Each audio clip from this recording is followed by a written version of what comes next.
Welcome back to my Sunday meal prep series. And today I have another cracker recipe for you. I've been doing breads on the blog for the month of March, and I didn't want to leave my people out that are on a health journey like me. So all of my meal preps this month have been dedicated to different types of bread substitutes: keto, low carb, and gluten free. And today is no exception. We're going to be making keto cheese and chive crackers, and yes, this is a low carb recipe.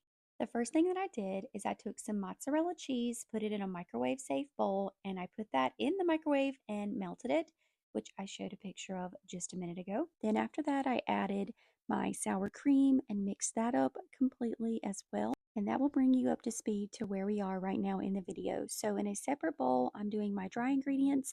I'm adding almond flour and I'm adding coconut flour to a mixing bowl. And also to this mixture, I will be adding 1 egg, 2 tablespoons of chives, and then later you'll see where we bring in a little bit of salt and a little bit of butter. But I'm going to show you there are the ingredients in the mixing bowl. Now we're going to add that mozzarella and sour cream mixture to our dry ingredients.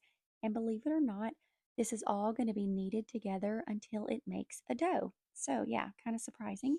So I know that I said it was a keto low carb recipe. There's only half a net carb per cracker. So if you're really missing that salty crunch of a cracker and a snack like that, when you're on your keto or low carb journey, these will definitely satisfy that craving and you won't have to feel terrible or guilty about it. You'll also get 1 gram of protein per cracker, which is actually pretty good. And they also come in at 19 calories per cracker, and this recipe makes 60 of them. So, yes, it is perfect for this meal prep series because you can make these last all week long. So, I just showed you a shot of the finished dough, and it does take a couple of minutes to knead it in your hands to get it to that point. And then we're going to pop it in the fridge for 20 minutes. And I don't know if you noticed, but I actually already did this, went to church and came back, and I just took it out of the fridge and placed it between 2 pieces of parchment paper to roll out with my rolling pin.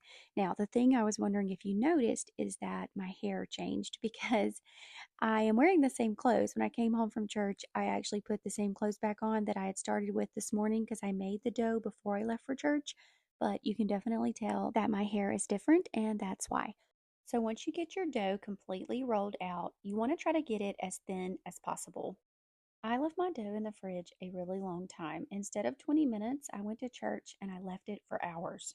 So it was a little more difficult to work with, and I got it as thin as I was willing to get. So my crackers turned out to be a little bit on the thicker side, which is totally okay.